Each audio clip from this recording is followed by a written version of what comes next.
పరిపాలన అందిస్తూ ప్రజల కోరికలు, ప్రజల సమస్యలను నిరంతరం పరిరక్షిస్తూ ప్రజల యొక్క సమస్యలను వెంటనే చక్కటి పరిష్కారాన్ని అందిస్తూ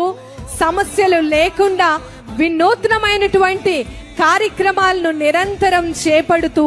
ప్రజా శ్రేయస్సుకై పాటుపడుతోంది ఆంధ్రప్రదేశ్ రాష్ట్ర ప్రభుత్వం. సమస్యలలో ఉండేటటువంటి ప్రజలను చక్కటి పరిష్కార మార్గాలను చూపిస్తూ ప్రజలకు వారి యొక్క ఆలోచనల విధానాలన్నీ కూడా రూపం దాల్చే విధంగా మరి ఇంత చక్కటి బృహత్తరమైనటువంటి కార్యక్రమానికి శ్రీకారం చుట్టి